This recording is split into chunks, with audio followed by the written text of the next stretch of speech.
Hello hello friends. ఈరోజు నేను ion rand రాసినటువంటి ద ఫౌంటైన్ హెడ్ గురించి మాట్లాడతాను. అయాన్ ర్యాండ్ ఫౌంటైన్ హెడ్ ఇట్లా అనగానే రామ్ గోపాల్ వర్మ ఫిలాసఫీ అని ఇంకోటని చాలా ప్రచారంలో ఉంది. అంతకుముందు నుంచే చాలా పేరు ప్రఖ్యాతులు పొందినటువంటి నవల ఇది, ద ఫౌంటైన్ హెడ్ అనేది. కాకపోతే మన తెలుగు వాళ్ళలో ఆ విధంగా ప్రచారమైంది. దాంట్లో ఎంతవరకు నిజాలు ఉన్నాయి, ఎంతవరకు అతిశయోక్తులు ఉన్నాయి అని చెప్పేసి నేను పూర్తిగా చదివాను. చదివి నా అభిప్రాయాన్ని ఒక చోట రాశాను. ముఖ్యంగా అయాన్ రాండే తను ఆ నవల్ని మళ్ళా రాస్తే ఎలాంటి మార్పులు చేస్తాను, లేకపోతే నేను రాసిన దాంట్లో ఎలా ఉంది, ఇదంతా కూడా మాట్లాడి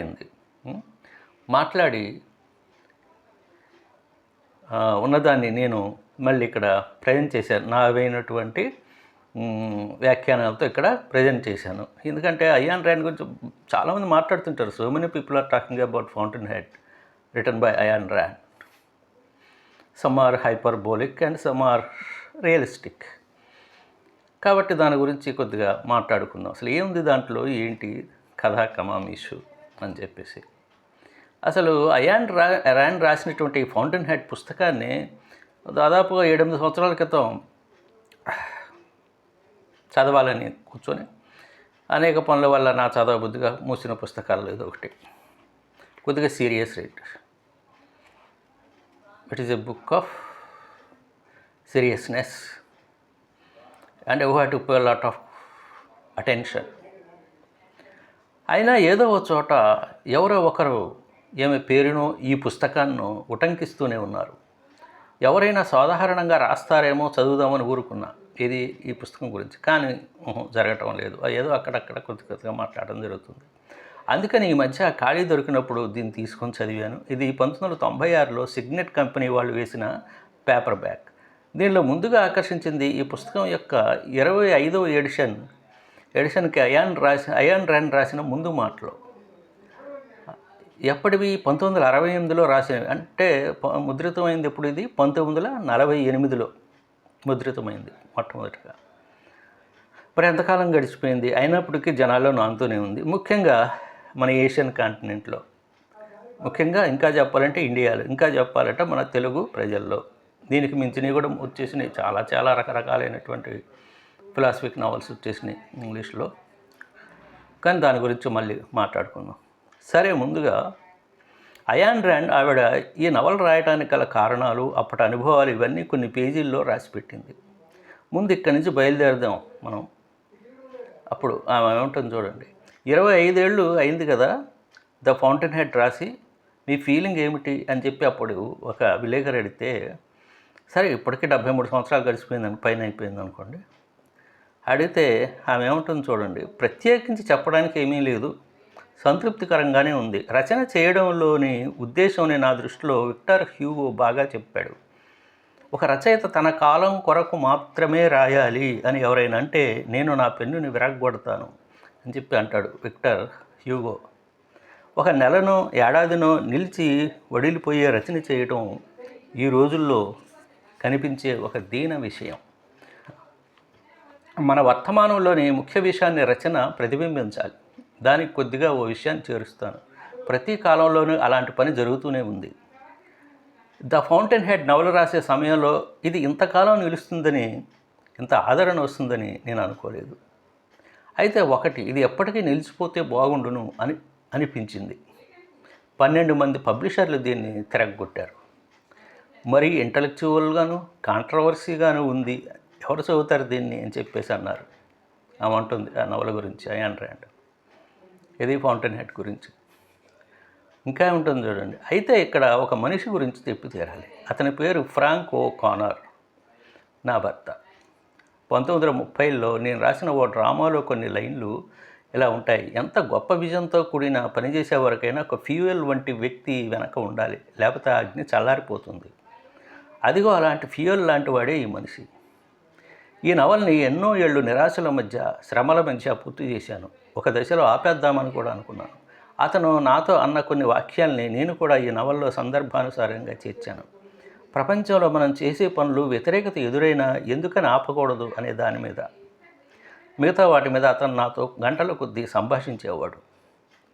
సాధారణంగా నేను రాసిన వాటిని ఎవరికీ అంకితం ఇవ్వను, కానీ ఈ నవల్ని మాత్రం ఫ్రాంక్కి అంకితం ఇచ్చాను. ఎందుకంటే దీన్ని బతికించింది అతనే. ఈ 25 ఏళ్లలో మీ భావాల్లో ఏమైనా మార్పు వచ్చిందా అని కొంతమంది అడుగుతుంటారు. లేదు అని చెప్తాను. అయితే జ్ఞానంలోనే దాన్ని అప్లై చేసే విధానంలోనూ పరిణతి వచ్చింది. మూలభావం ఏమీ మారలేదు అని అంటాను.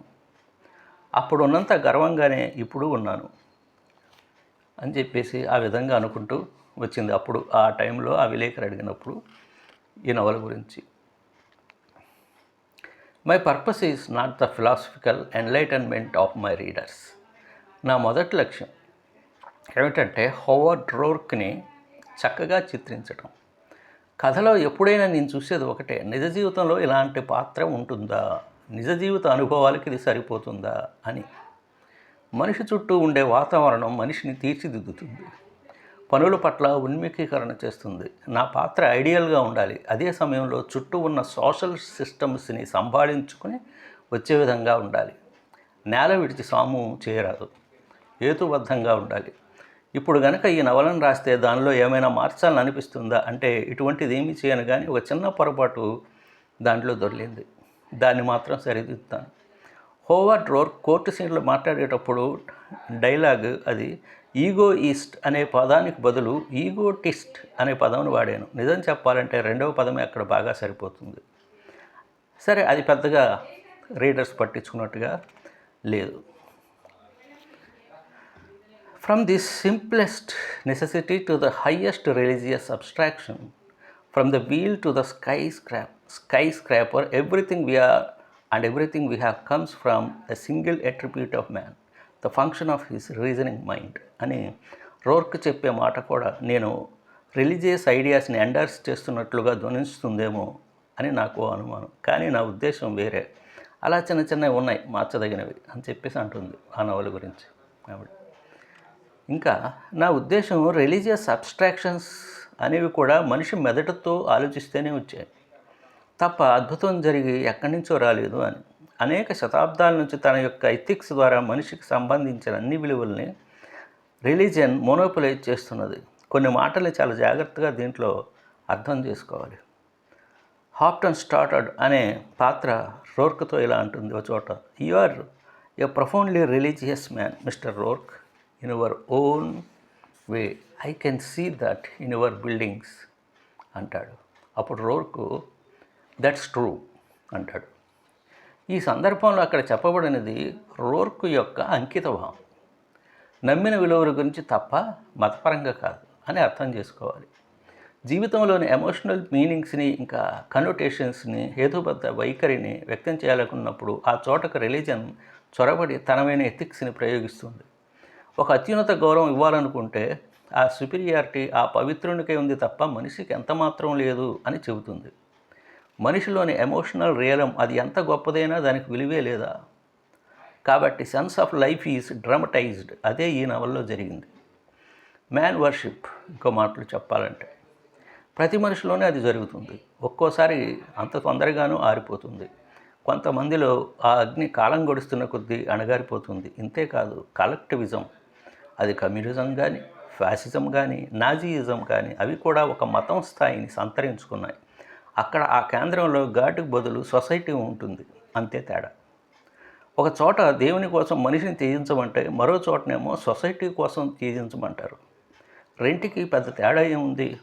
ఆరాధించదగిన మనిషిలోని గొప్పతనాన్ని ఆరాధించరు. అలాంటి వ్యక్తి ఒక్కరు కూడా కనపడరా? కాదు, అలా అలవాటు పడిపోయారు. నా దృష్టిలో మనిషిలోని హైయెస్ట్ పొటెన్షియాలిటీని, దాని ద్వారా ఒక గొప్పతనం కోసం కృషి చేసేవారిని మ్యాన్ వర్షిప్పర్స్గా భావిస్తాను. ఈ తరగతికి చెందిన వారిని మెయిన్ హ్యాటర్స్. ఈ భూమి మీద మనుషుల్లో చాలామంది ఈ రెండు భావజాలాల మధ్య స్ట్రగుల్ చేస్తుంటారు. అసలు ఈ నవలలకు పైభాగంలో కొటేషన్ పెడదాం అనుకున్నాను. అయితే ఆ ఐడియాని మళ్ళీ ఉపసంహరించుకున్నాను. అది ఎవరిదంటే ఫ్రెడరిక్ నీషేది. ప్రధానంగా అతను బైరన్కి ఉన్న ఆలోచనలకి దగ్గరగా ఉంటాడు. అంతేకాక అతని భావాల్లో హింస, బలప్రయోగం వంటి ఈవిల్స్ కూడా తప్పు కావు. లేనిపోయింది ఇది మరో రకంగా అర్థం చేసుకునే ప్రమాదం ఉందని దాన్ని పెట్టడం మానేశాను.